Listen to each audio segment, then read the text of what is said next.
winter on the island of Sodor, and all the engines were working hard in the snow.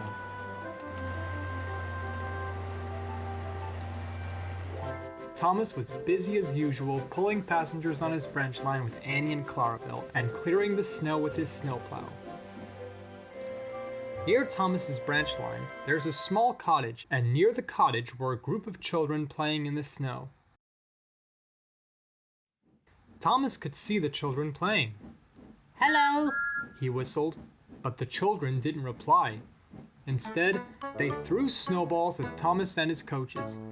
Annie and Clarabelle were cross.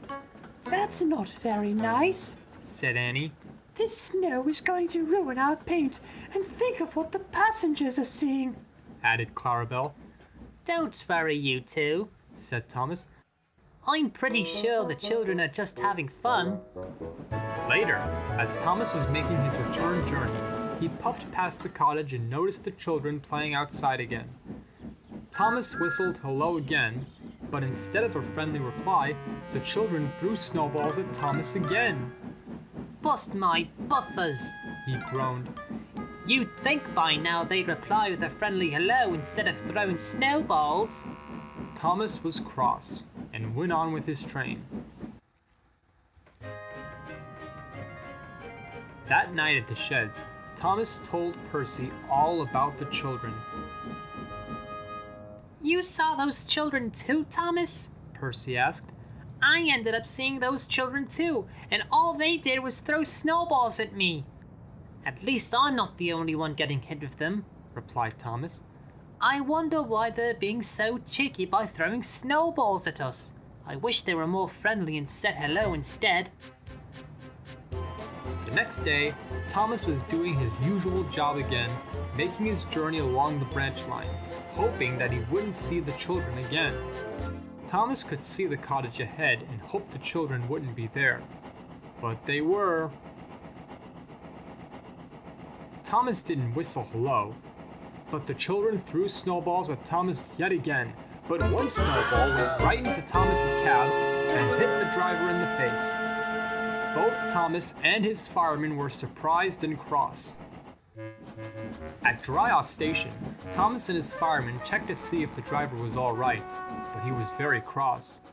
"Those children could have caused a serious accident," he said crossly. "What if I fell out of Thomas's cab? Thomas would become a runaway with no one to stop him besides the fireman." Thomas and the fireman understood this, and Thomas had an idea. "Why don't we stop by the cottage and speak to those children?" he said. The driver and fireman thought this was a good idea. Thomas was making his return journey, and when he came to the cottage, he stopped outside. There were the children ready to throw snowballs at them, but the driver quickly stopped him. "Your snowball habit could have caused a serious accident," he said, and explained what had happened. "It's very dangerous to throw snowballs and other things at moving objects, like engines and cars. What if you threw a snowball at a moving car and one hit the front window? The driver wouldn't be able to see a thing, and it could get into a serious accident and be seriously injured." "We're sorry. We thought it would be fun, but it wasn't," said the children sadly. "We won't do it again." And with that, the children promised to behave from now on.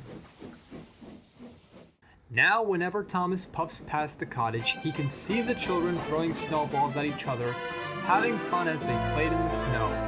And when Thomas whistled hello, the children would always wave hello to him, which made Thomas very happy, knowing that the children were playing safely.